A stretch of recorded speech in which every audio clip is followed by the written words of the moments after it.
Two Aedes class. আজকের আমার এই ক্লাসরুম ভিডিওতে আমি তোমাদের সঙ্গে ওয়েস্ট বেঙ্গল বোর্ডের সিলেবাস অনুযায়ী ক্লাস 11-এর ষষ্ঠ অধ্যায় মানে 6th চ্যাপ্টারের একটি গুরুত্বপূর্ণ টপিক নিয়ে আলোচনা করব। আর আজকের বিষয় বা টপিকটি হলো প্রাচীন ভারতীয় সমাজে নারীর সম্পত্তির অধিকার। এই বিষয়টা নিয়ে আলোচনা করার আগে আমি আবারও বলবো, তোমরা প্রত্যেকে আমার চ্যানেলের বিভিন্ন ভিডিওর প্লে লিস্টটা ফলো করো।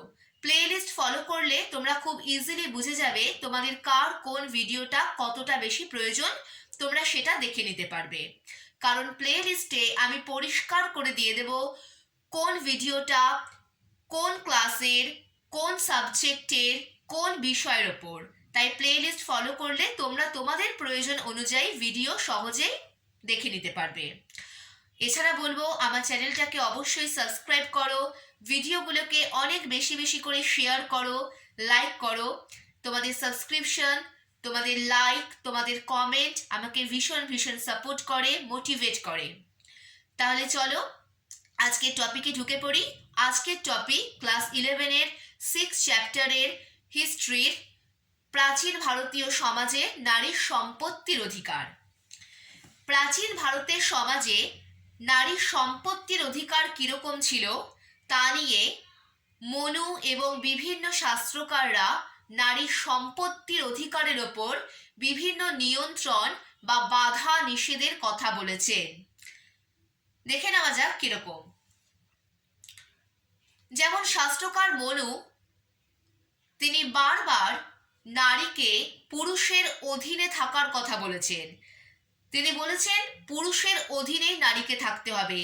আগের দিন আমি নারীর বিবাহ রীতি আলোচনা করতে গিয়ে বলেছিলাম যে মনু বলেছেন নারী বাল্যকালে পিতার অধীনে থাকবে, যৌবনে স্বামীর অধীনে থাকবে এবং বার্ধক্যে গিয়ে তার পুত্রের অধীনে থাকবে। অর্থাৎ নারী তার সারা জীবনই একজন পুরুষের অধীনে থাকবে এবং শাস্ত্রকার মনু এটা বারবার বিভিন্ন জায়গায় উল্লেখ করেছেন। এবং প্রাচীন ভারতের বিভিন্ন শাস্ত্রকারদের বিভিন্ন রচনা থেকে বারবার দেখা গিয়েছে যে নারীর সম্পত্তির অধিকারের ওপর বিভিন্ন নিয়ন্ত্রণ বা বাধা নিষেধ ছিল। এ ব্যাপারে ডক্টর সুকুমারী ভট্টাচার্য কি বলছেন তোমরা সেটা কোট করতে পারো, নোট ডাউন করতে পারো। ডক্টর সুকুমারী ভট্টাচার্য বলেছেন যে অর্থনৈতিক স্বাধীনতা এবং মর্যাদা লাভে, আবার বলছি, ডক্টর সুকুমারী ভট্টাচার্য বলেছেন যে অর্থনৈতিক স্বাধীনতা এবং মর্যাদা লাভে বঞ্চিত হয়ে নারী সমাজ তখন এক অসম্মানিত সম্প্রদায় হিসেবে জীবন কাটাতে বাধ্য হতেন। অর্থাৎ তখন নারীর কোনো অর্থনৈতিক অধিকার সেই অর্থে ছিল না। আর একটা কথা সবসময় মাথায় রাখতে হবে, অর্থনৈতিক অধিকার কিন্তু মানুষের অনেক বড় অধিকার। অর্থনৈতিক স্বাধীনতা মানুষের অনেক বড় একটা স্বাধীনতা। তোমার যদি অর্থনৈতিক জোর না থাকে, তুমি অনেক দিক থেকে অন্যদের উপর নির্ভরশীল হয়ে পড়বে। তোমার স্বাধীন সত্তা তাদের কাছে তোমাকে বিকিয়ে দিতে হবে, কারণ তোমার অর্থনৈতিক জোর নেই। তো প্রাচীন ভারতীয় সমাজেও যখন নারী সেই অর্থে কোনো অর্থনৈতিক স্বাধীনতা বা অধিকার ছিল না, নারী বিভিন্ন সময় বিভিন্নভাবে বিভিন্ন ক্ষেত্রে পুরুষের অধীনে ছিল, পিতার অধীন, স্বামীর অধীন, পুত্রের অধীন, তখন স্বাভাবিকভাবেই তার অর্থনৈতিক স্বাধীনতা না থাকায়, অর্থনৈতিক অধিকার বা অর্থনৈতিক জোর না থাকায় সামাজিক সম্মান বা মর্যাদাও ছিল না। নারীকে সবসময় কুণ্ঠিত, বঞ্চিত হয়ে থাকতে হতো। এক অসম্মানিত সম্প্রদায় হিসেবে নারীকে সমাজে কোনোভাবে বেঁচে থাকতে হতো। তবে আমরা স্ত্রীধনের বিষয়টা এক্ষেত্রে দেখতে পাই। স্ত্রীধন এই কথাটা আমরা কম বেশি সকলেই শুনেছি। প্রাচীন ভারতীয় সমাজ থেকে এই কথাটা এসেছে। নারী সেই সময় সম্পত্তির ওপর সেরকম কোনো ডিরেক্ট অধিকার না থাকলেও স্ত্রীধন নারী ভোগ করত। এবার স্ত্রীধন বিষয়টা কি সেটা একটু দেখে নেব। এক্ষেত্রে দেখো, প্রথমেই যেটা বলা হচ্ছে, অর্থনৈতিক অধিকারের ক্ষেত্রে বিভিন্ন বাধা নিষেধ বা নিয়ন্ত্রণ ছিল, এটা ঠিক কথাই। কিন্তু নারী কিছু কিছু অর্থনৈতিক অধিকার তখনও ভোগ করতে পারত। এবং এই কিছু কিছু অর্থনৈতিক অধিকার বলতে এক্ষেত্রে নারীর স্ত্রী ধনের কথা বলা হয়েছে। নারী তার নিজস্ব তত্ত্বাবধানে তার নিজস্ব কিছু সম্পত্তি রাখতে পারত এবং নারীর এই নিজস্ব যে কিছু সম্পত্তি এটাকেই বলা হচ্ছে স্ত্রী ধন। মনু, যাজ্ঞবল্ক্য, নারদ, বৃহস্পতি, কাত্যায়ন, আবার বলছি মনু, যাজ্ঞবল্ক্য, নারদ, বৃহস্পতি, কাত্যায়ন এরা বিভিন্ন শাস্ত্রকার। এই শাস্ত্রকাররা তারা বিভিন্ন সময় তাদের বিভিন্ন রচনাতে প্রাচীন ভারতীয় সমাজে নারীর এই স্ত্রী ধনের বিষয়টা উল্লেখ করেছেন। এবার দেখা যাক এই স্ত্রী ধন এর মধ্যে কি কি পড়ে। আমরা দেখলাম নারী সেই অর্থে কোনো অর্থনৈতিক অধিকার নেই, কিন্তু নারী কিছু কিছু সম্পত্তি তার নিজের অধীনে রাখতে পারে, সেটাকেই বলা হচ্ছে স্ত্রী ধন। এবার এই স্ত্রী ধনের মধ্যে কি কি পড়তো? বেসিক্যালি স্ত্রী ধন বলতে বোঝানো হচ্ছে নারীর পোশাক পরিচ্ছদ এবং তার অলংকারকে। অলংকার মানে গয়নাগাটি এবং সে যে শাড়ি জামা কাপড় পরতো তার পোশাক পরিচ্ছদ। তো অলংকার এবং পোশাক পরিচ্ছদ এগুলোই ছিল মূলত নারীর স্ত্রী ধন, তার একান্ত ব্যক্তিগত কিছু সম্পত্তি। বিভিন্ন স্মৃতিশাস্ত্রে বলা হয়েছে পুত্রহীনা বিধবা তার মৃত স্বামীর যাবতীয় সম্পত্তির অধিকারী হবেন। ধরো কোনো নারীর বিবাহ হয়েছে কিন্তু সেই নারীর কোনো পুত্র সন্তান নেই, এরকম পুত্র সন্তান নেই এরকম অবস্থাতেই সেই নারীর স্বামী মারা গিয়েছে, তাহলে সেই বিধবা নারী যেহেতু তার কোনো পুত্র সন্তান নেই, তাই তার পুত্র সন্তান না থাকার জন্যই তার স্বামীর মৃত্যুর পর সেই বিধবা স্ত্রী তার স্বামীর সম্পত্তির অধিকারী হতে পারত। কিন্তু যদি পুত্র সন্তান থাকতো তাহলে কিন্তু বিষয়টা সম্পূর্ণ অন্যরকম হতো। যদি কোনো নারীর পুত্র সন্তান না থাকতো, পুত্রহীনা অবস্থায় তার স্বামী মারা যেত, তাহলে স্বামীর মৃত্যুর পর তিনি স্বামীর সমস্ত সম্পত্তির অধিকার পেতেন। নারী বিবাহের আগে এবং বিবাহের পরেও বেশ কিছু উপহার পেতেন এবং বিবাহের আগে নারী তার বিভিন্ন বন্ধু বান্ধব, আত্মীয় পরিজন, বিভিন্ন লোকের কাছ থেকে যা উপহার পেতেন এবং বিবাহের পরেও তিনি বিভিন্ন সময় যে উপহার পেতেন সেগুলো কিন্তু নারী ব্যক্তিগত সম্পত্তি বা তার স্ত্রী ধনের মধ্যে পড়ত। এবং নারীর এই যে মালিকানাভুক্ত স্থাবর অস্থাবর সম্পত্তি, এই যে তার নিজস্ব কিছু ব্যক্তিগত সম্পত্তি তার মালিকানাধীন, এই সম্পত্তিগুলো তিনি তার নিজের ইচ্ছে মতন দানও করতে পারতো বা বিক্রিও করতে পারতো। তাহলে এই সামান্য কিছু স্ত্রী ধন, বিভিন্ন মানুষের কাছ থেকে পাওয়া কিছু উপহার, এগুলো ছিল নারীর কিছু নিজস্ব ব্যক্তিগত মালিকানাধীন সম্পত্তি, যেগুলো নারী তার নিজের ইচ্ছে মতো দানও করতে পারতো, বিক্রিও করতে পারতো। এর পরের পয়েন্টে আসে বিভিন্ন প্রকারের স্ত্রী ধন কি কি, সেটা আমরা দেখব। বিভিন্ন প্রাচীন সাহিত্য থেকে আমরা নারীর এই নিজস্ব মালিকানাধীন সম্পত্তি অর্থাৎ এই স্ত্রী ধনের পরিমাণ সম্পর্কে জানতে পারি। গুরুত্বপূর্ণ ছটি, আবার বলছি গুরুত্বপূর্ণ 6টি স্ত্রী ধনের কথা মনু সংহিতায় এবং যাজ্ঞবল্ক্য স্মৃতিতে পাওয়া গিয়েছে। মনু সংহিতা এবং যাজ্ঞবল্ক্য স্মৃতি থেকে আমরা 6টি ইম্পর্টেন্ট স্ত্রী ধনের নাম পাই। কি কি দেখো? অর্ধগ্নি, অর্ধাবাহনিক, আবার বলছি অর্ধগ্নি, অর্ধবাহনিক, প্রীতিদত্ত, পিতৃদত্ত, মাতৃদত্ত এবং ভাতৃদত্ত। এই 6 রকমের স্ত্রী ধনের কথা মনু উল্লেখ করেছেন এবং যাজ্ঞবল্ক্য স্মৃতিতেও পাওয়া গিয়েছে। এবারে এই 6টার ব্যাখ্যা। অর্ধগ্নি স্ত্রীধন কাকে বলা হতো? বিবাহের সময় অর্থাৎ নারীর বিবাহের সময় অগ্নিকে বা আগুনকে সাক্ষী রেখে সেই নারীকে যা কিছু দেওয়া হতো, যে সম্পত্তি দেওয়া হতো, সেটা হচ্ছে অর্ধগ্নি। নারীর বিবাহের সময় অগ্নি বা আগুনকে সাক্ষী রেখে সেই নারীকে যা কিছু সম্পদ দেওয়া হতো, সেই সম্পদটাকে বলা হতো অর্ধগ্নি। এটা ছিল নারীর এক ধরনের স্ত্রীধন। এরপরে আসছে অর্ধবাহনিক। নারীর বিবাহ হয়ে গেল, এরপর নারী তার পিতার বাড়ি ছেড়ে তার স্বামীর বাড়িতে যাবে। তো এই স্বামীর বাড়িতে মানে পতি গৃহে যাওয়ার সময় নারী যে সমস্ত সম্পদ উপহার হিসেবে পেতেন, সেই উপহারগুলোকেই বলা হতো অর্ধবাহনিক। বিয়ের পর শ্বশুর বাড়ি বা স্বামীর বাড়ি যাওয়ার সময় নারী যে সমস্ত সম্পদ অ্যাজ এ গিফট বা উপহার হিসেবে পেত, সেগুলো হচ্ছে নারীর অর্ধবাহনিক স্ত্রীধন। আত্মীয় স্বজন, বন্ধু বান্ধবদের কাছ থেকে নারী যে সমস্ত ভালোবাসার উপহার লাভ করত, আমাদের বন্ধু বান্ধবরা, আত্মীয় স্বজনরা ভালোবেসে আমাদেরকে বিভিন্ন গিফট দেয়, তাই তো? নিশ্চয়ই দেয়। তো সেই সময়ও প্রাচীন ভারতীয় সমাজেও কোনো নারীকে তার বন্ধু বান্ধব, তার আত্মীয় স্বজনরা ভালোবেসে যে গিফট বা উপহার দিতেন, সেগুলোকে বলা হতো প্রীতি দত্ত। প্রীতি মানে ভালোবাসা, ভালোবেসে দেওয়া হচ্ছে, তাই বলা হচ্ছে প্রীতি দত্ত। এটা হচ্ছে এক ধরনের স্ত্রীধন। এরপরে আসছে পিতৃদত্ত, মানে যেটা নারী তার পিতার কাছ থেকে পাচ্ছে।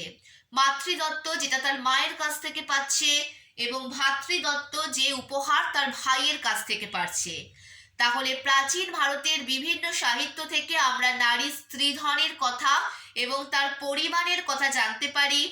মনুসংহিতা এবং যাজ্ঞবল্ক্য স্মৃতিতে টোটাল 6 রকমের স্ত্রীধনের কথা বলা হয়েছে, যেগুলো হচ্ছে অর্ধগ্নি, অর্ধবাহনিক, প্রীতিদত্ত, পিতৃদত্ত, মাতৃদত্ত এবং ভ্রাতৃদত্ত। এই 6টি স্ত্রীধন ছাড়াও আরো কয়েকটি স্ত্রীধনের কথা পাওয়া গিয়েছে কাত্যায়ন স্মৃতিতে। কি কি সেগুলো দেখে নেওয়া যাক। কাত্যায়ন স্মৃতিতে যে স্ত্রীধনগুলোর কথা উল্লেখ করা হয়েছে তার মধ্যে রয়েছে সৌদায়িক। সৌদায়িক স্ত্রীধন কি? কুমারী অবস্থায়, অর্থাৎ নারীর যখন বিবাহ হয়নি, বিবাহের আগে কুমারী অবস্থায় বিভিন্ন সময় নারী যে উপহারগুলো পেত, সেগুলো নারী স্ত্রীধন, এবং সেই স্ত্রীধনগুলোকে বলা হতো সৌদায়িক। এরপরে আসছে অন্নাধ্যেয়। অন্নাধ্যেয় মানে নারী তার পিতামাতা, তার স্বামী, তার আত্মীয়দের কাছ থেকে যে সমস্ত গিফট বা উপহার পেত, সেগুলোকে বলা হতো নারীর অন্নাধ্যেয় স্ত্রীধন। এরপরে আসছে শুল্ক। আগেই বলেছি, প্রাচীন ভারতীয় সমাজে আমি যখন নারীর বিবাহ রীতি আলোচনা করেছিলাম, তখন বলেছিলাম আগেকার সমাজে একটা নিয়ম ছিল, বিবাহের সময় পাত্রপক্ষ কন্যাপক্ষকে পণ দিত। অনেক সময় পাত্রপক্ষ কন্যাপক্ষকে টাকা পয়সা দিত। তো বিবাহের সময় পাত্রপক্ষ কন্যাকে যে টাকা দিত বা যে মূল্য দিত, সেটা কিন্তু নারীর স্ত্রীধন হিসেবে বিবেচনা করা হতো। বিবাহের সময় পাত্রপক্ষ কন্যাকে যে মূল্য দিত, সেটাও কিন্তু নারী স্ত্রীধনের মধ্যে পড়ত, এবং এ ধরনের স্ত্রীধনকে বলা হতো শুল্ক। তাহলে যাজ্ঞবল্ক্য স্মৃতিতে 3 রকমের স্ত্রীধনের কথা বলা হয়েছে। সৌদায়িক, যে স্ত্রীধন নারী তার বিয়ের আগে কুমারী অবস্থায় পেত, কুমারী অবস্থায় বিয়ের আগে নারী যে গিফটগুলো পেত, সেগুলো হচ্ছে সৌদায়িক। তারপরে আসছে অন্নাধ্যেয়, যেগুলো পিতামাতা, স্বামী, আত্মীয়দের কাছ থেকে নারী উপহার হিসেবে পেত। এবং তারপরে আসছে শুল্ক, যেটা বিবাহের সময় পাত্রপক্ষ কন্যাকে দিত। কৌটিল্যের অর্থশাস্ত্রে 4 রকমের স্ত্রীধনের কথা বলা হয়েছে। কৌটিল্য অর্থশাস্ত্রে 4 রকমের স্ত্রীধনের কথা বলেছেন। কি কি? শুল্ক, অধিবেদনিক, অন্নাধ্যেয় এবং বন্ধুদত্ত। কৌটিল্যের অর্থশাস্ত্রে আরো 4 রকমের স্ত্রীধনের কথা কৌটিল্য আলাদা করেই তার অর্থশাস্ত্রে বলেছেন। শুল্ক, অন্নাধ্যেয়, বন্ধুদত্ত এবং অধিবেদনিক।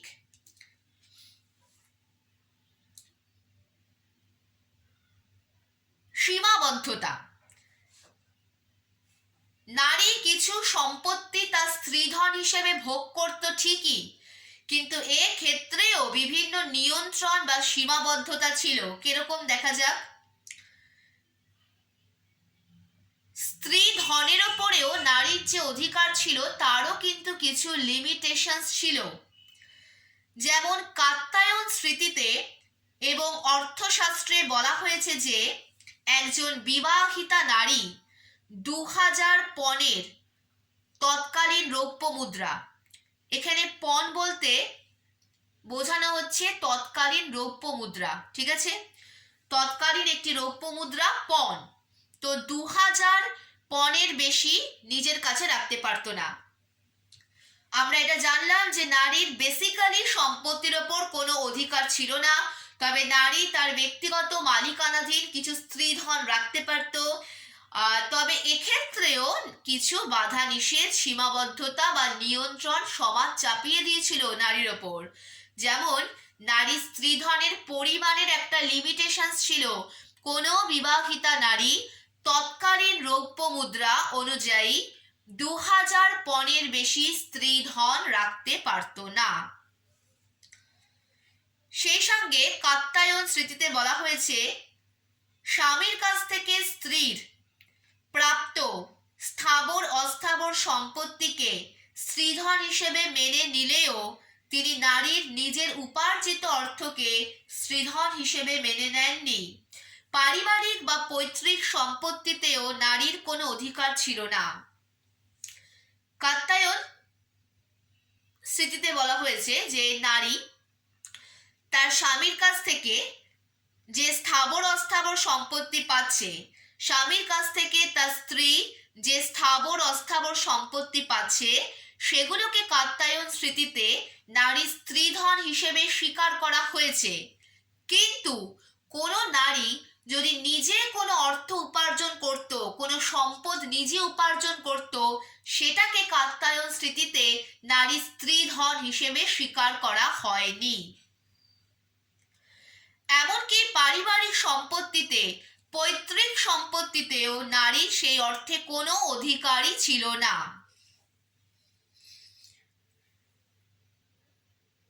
নারী নিজে কিছু অর্থ উপার্জন করছে, সেটাই নারীর স্ত্রীধন হচ্ছে না। তাহলে বুঝতে পারছো নারীর যে স্ত্রীধন সেটার ওপরেও কিন্তু সমাজ বিভিন্ন বিধিনিষেধ চাপিয়ে দিয়েছিল। বেসিক্যালি আমরা নিজেদের যোগ্যতায়, নিজেদের চেষ্টায় যে অর্থ উপার্জন করব সেটা তো আমার ব্যক্তিগত অর্থ হবে, তার মালিক তো আমি হব। কিন্তু কাত্যায়ন স্মৃতিতে প্রাচীন ভারতীয় সমাজে নারীর যে অর্থনৈতিক অধিকার নিয়ে আলোচনা রয়েছে, সেখানে কিন্তু স্বামীর কাছ থেকে পাওয়া স্থাবর অস্থাবর সম্পত্তিকে নারীর স্ত্রীধন হিসেবে স্বীকার করা হয়েছে। কিন্তু কোনো নারী যদি নিজের চেষ্টায়, নিজের যোগ্যতায় কোনো অর্থ উপার্জন করত, সেটাকে নারীর স্ত্রীধন হিসেবে স্বীকার করা হয়নি। এমনকি পারিবারিক সম্পত্তি বা পৈতৃক সম্পত্তিতেও পুরুষের অধিকার ছিল, নারীর কোনো অধিকার ছিল না। স্ত্রীধন কথাটার মধ্যেই রয়েছে স্ত্রীধন, কিন্তু এই স্ত্রীধনের ওপরেও স্বামীর কিন্তু অধিকার ছিল। কিরকম? স্ত্রীধনের ওপরেও স্বামীর কিছু কিছু অধিকার ছিল। কোনো নারী যথেচ্ছভাবে নিজের স্ত্রীধন বা নিজের সম্পত্তি কাউকে দান করতে পারতো না। কোনো স্ত্রী বা নারী যদি যথেচ্ছভাবে নিজের স্ত্রীধন বা সম্পত্তি দান করতে চাইতো, তাহলে তার স্বামীর পূর্ণ অধিকার ছিল তার স্ত্রীকে বাধা দেওয়ার। স্বামীর প্রচুর টাকা পয়সার প্রয়োজন হয়েছে, স্বামীর অত্যন্ত প্রয়োজনে স্বামীর পূর্ণ অধিকার ছিল তার স্ত্রীর স্ত্রীধন নেওয়ার। আবার বলছি জায়গাটা, স্ত্রীধন নারীর ব্যক্তিগত সম্পত্তি, কিন্তু তাই বলে কোনো নারী যথেচ্ছভাবে নিজের স্ত্রীধন দান করতে পারত না। সেক্ষেত্রে তার স্বামীর পূর্ণ অধিকার ছিল নারীকে বাধা দেওয়ার। স্বামীর কোনো কারণে টাকা পয়সার প্রচুর প্রয়োজন হয়ে পড়েছে, তখন স্বামীর পূর্ণ অধিকার ছিল সে তার স্ত্রীর কাছ থেকে তার স্ত্রীধন নিতে পারে তার অর্থের প্রয়োজন হলে। শুধু নিতেই পারে না, বিক্রিও করতে পারে। স্বামীর অর্থের প্রয়োজন, সে তা চাইলে তার স্ত্রীধন নিতেও পারে এবং নিজের অর্থের প্রয়োজনে তার স্ত্রীর স্ত্রীধন সে বিক্রিও করে দিতে পারে। তাছাড়া আগেই বললাম 2000 পণের বেশি স্ত্রীধন কোনো বিবাহিতা নারী রাখতে পারতো না। তৎকালীন রৌপ্য মুদ্রা অনুযায়ী 2000 পণের বেশি স্ত্রীধন রাখা যেত না। কোনো বিবাহিতা নারীর কাছে যদি 2000 পণের বেশি স্ত্রীধন হয়ে যেত, তাহলে যে এক্সট্রা পরিমাণ স্ত্রীধন ছিল সেটা স্বামীর হেফাজতে রাখতে হতো, সেটা আর নারী তার নিজের কাছে রাখতে পারতো না। সুতরাং দেখা যাচ্ছে বেসিক্যালি নারীর সম্পত্তির ওপর কোনো অধিকারই ছিল না। যে সামান্য কিছু স্ত্রীধন নারী ভোগ করত, সেটার ওপরেও বিভিন্ন নিয়ন্ত্রণ বা বাধা নিষেধ ছিল। উত্তরাধিকার। স্ত্রীধনের ওপর কার অধিকার ছিল? স্ত্রীধনের ওপর পিতা, স্বামী বা পুত্রের কোনো অধিকার ছিল না বলে যাজ্ঞবল্ক্য উল্লেখ করেছেন। তবে স্ত্রীর মৃত্যুর পর তার মেয়েরা মায়ের সম্পত্তির উত্তরাধিকারী হবে বলে নারদ স্মৃতিতে বলা হয়েছে। যতদিন কোনো নারী বেঁচে ছিল ততদিন কিন্তু তার স্বামী নিজের অর্থের প্রয়োজনে তার স্ত্রীর স্ত্রীধনকে ভোগ করতে পারত। আগেই বললাম, মানে নারী যথেচ্ছভাবে স্ত্রীধন দান করতে পারতো না, স্বামী বাধা দিত। স্বামীর দরকারে নারীকে তার স্ত্রীধন স্বামীকে দিয়ে দিতে হতো। স্বামী সেই স্ত্রীধন নিয়ে ব্যবসা করত, তার অর্থের প্রয়োজন মেটাতো, বিক্রিও করতে পারত। কিন্তু কোনো নারী মারা গেল, তখন কিন্তু সেই নারীর স্ত্রীধনের ওপর সেই নারীর পিতার বা তার স্বামীর বা তার পুত্রের কোনো অধিকার ছিল না, এমনটাই বলেছেন শাস্ত্রকার যাজ্ঞবল্ক্য। যাজ্ঞবল্ক্য বলেছেন, কোনো নারী মারা গেলে তার মৃত্যুর পর তার স্ত্রীধনের ওপর তার স্বামীর অধিকার ছিল না, তার পিতারও অধিকার ছিল না, তার পুত্রেরও অধিকার ছিল না। তবে হ্যাঁ, তার কন্যা সন্তানের অধিকার ছিল। অর্থাৎ মায়ের স্ত্রীধন তার মেয়ে ভোগ করত, তার পুত্র সন্তান না, তার স্বামীও না, তার পিতাও না। মৃত্যুর পর মায়ের স্ত্রীধন তার মেয়ের হতো। সেটা কে বলেছেন? সেটা বলছেন নারদ। শাস্ত্রকার নারদ স্মৃতিতে বলছেন, স্ত্রীর মৃত্যু হলে, কোনো নারীর মৃত্যু হলে তার মেয়ে পেত তার স্ত্রীধন। কাত্যায়ন স্মৃতিতে বলা হয়েছে যে স্ত্রীর কন্যা সন্তান না থাকলে তার সম্পত্তির উত্তরাধিকারী হবে তার পুত্র। স্ত্রী নিঃসন্তান হলে মৃত স্ত্রীর সম্পত্তির উত্তরাধিকারী হবে তার স্বামী। এখানে কিন্তু একটু বিতর্ক দেখতে পাচ্ছি আমরা, একটা বিতর্ক তৈরি হচ্ছে। প্রাচীন ভারতীয় সমাজে নারীর সম্পত্তির অধিকার, তার স্ত্রীধন, এই বিষয়গুলো নিয়ে বিভিন্ন শাস্ত্রকারদের মধ্যে কিন্তু একটা মতবিরোধ রয়েছে। বিভিন্ন শাস্ত্রকারদের রচনায় বিভিন্ন তথ্য আমরা পাই। যাজ্ঞবল্ক্য বলছেন, নারী বেঁচে থাকাকালীন তার স্ত্রীধনের ওপর তার স্বামীর বিভিন্ন অধিকার রয়েছে, কিন্তু নারীর মৃত্যুর পর তার স্ত্রীধনের ওপর তার পিতার অধিকার নেই, তার স্বামীর অধিকার নেই, তার পুত্রেরও অধিকার নেই। এটা বলছেন যাজ্ঞবল্ক্য।